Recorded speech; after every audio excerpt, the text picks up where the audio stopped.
পাকা আমের এই রেসিপিটা জানা থাকলে আপনি শুধু এটাই বানিয়ে সংরক্ষণ করবেন। আজকের রেসিপির জন্য আমার 3টা পাকা আম লাগবে। আমগুলোকে প্রথমে পরিষ্কার পানি দিয়ে ধুয়ে নিয়েছি, তারপর খোসা ছাড়িয়ে নিচ্ছি। খোসা ছাড়ানো আমটা একটা বাটিতে নিয়ে নিলাম। এভাবে করে সবগুলো আমের খোসা ছাড়িয়ে নিয়েছি।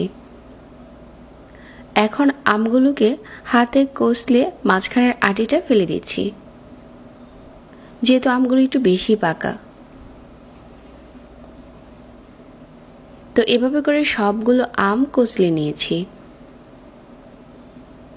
এখন এই আমের মিশ্রণটাকে আরও একটু কচলে নিচ্ছি। পিউরিটা আজকে আমরা হাতেই বানিয়ে নিব। কেউ চাইলে এখানে ব্লেন্ডারে দিয়েও পিউরিটা বানাতে পারেন। এখন একটা হ্যান্ড উইক্স নিয়ে খুব ভালো করে মেশাতে থাকছি। ততক্ষণ মেশাতে হবে যতক্ষণ না এই মিশ্রণটা স্মুথ হয়ে যাচ্ছে। এখন একটা এরকম স্ট্রেনার নিয়ে আর নিচে একটা প্যান নিয়ে আমের পিউরিটা ছেঁকে নিচ্ছি। তো এভাবে করে নাড়তে থাকলে দেখা যাবে ফ্রেশ একটা পিউরি নিচে পড়ে যাচ্ছে। বেশ কিছুক্ষণ সময় নিয়ে এভাবে করে পিউরিটা ছেঁকে নিয়েছি, তাহলে স্মুথ একটা পিউরি পাওয়া যাবে। তো আমাদের এখানে কিন্তু একটা ফ্রেশ পিউরি হয়ে গেছে। এখন এই পিউরিটা দিয়ে আপনি অনেক কিছু বানাতে পারেন। আবার চাইলে এই পিউরি সংরক্ষণও করতে পারেন। এখন এখানে আমি দিয়ে দিচ্ছি হাফ কাপ চিনি, সাথে দিয়ে দিচ্ছি 2 চা চামচ লেবুর রস।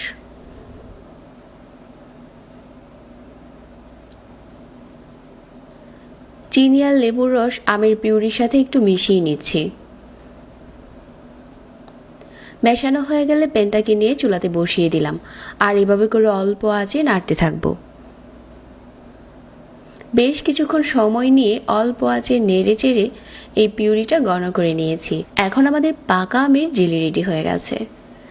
আজকের এই পাকা আম দিয়ে আমি পাকা আমের জেলি বানাতেই চেষ্টা করেছিলাম। এখন কিন্তু জেলিটা অনেক বেশি ঘন হয়ে গেছে, এর চাইতে আর বেশি ঘন করতে হবে না। আম অনেক মিষ্টি ছিল, এজন্য আমি এখানে হাফ কাপ চিনি দিয়েছি। আপনি যদি একটু বেশি মিষ্টি খেতে চান তাহলে এখানে 1 কাপও দিতে পারেন। এখন একটা প্লেটে উঠিয়ে দেখে নিচ্ছি যে এটাতে কোনো এক্সট্রা পানি নেই, তার মানে আমাদের জেলিটা রেডি হয়ে গেছে। চুলা থেকে নামিয়ে এটা পুরোপুরি ঠান্ডা করে নিচ্ছি, কারণ নামানোর পর এই মিশ্রণটা আরও কিছুটা ঘন হয়ে যাবে। এর চাইতে বেশি আর জাল করতে হবে না। এরকম পরিষ্কার বয়ম আগে থেকে গরম পানি দিয়ে ধুয়ে রোদে শুকিয়ে নিয়েছি, আর এখন আমের জেলিটা সংরক্ষণ করছি। তাহলে এটা আপনি নর্মাল ফ্রিজে রেখে দিলে বছর জুড়ে ভালো থাকবে। কাচের বয়মটা অবশ্যই আগে থেকে গরম পানি দিয়ে ধুয়ে রোদে শুকিয়ে নেবেন। আমাদের হোমমেড জেলি রেডি হয়ে গেছে। যারা স্বাস্থ্যকর খাবার বানাতে চান আজকের রেসিপিটা আশা করছি কাজে দিবে। এখন চলুন পাউরুটির উপরে লাগিয়ে দেখে নিই জেলির রেজাল্ট কতটা ভালো এসেছে। হোমমেড এই জেলিটা খেতে দারুণ হয়েছে। পাকা আমের এই ভরা সিজনে চাইলে একটু বেশি করে ঝিলি বানিয়ে সারা বছরের জন্য সংরক্ষণ করতে পারেন। সহজ রেসিপিতে শেয়ার করেছি। প্রতিনিয়ত নতুন রেসিপি পেতে আমাদের পেজ ফলো করে রাখবেন।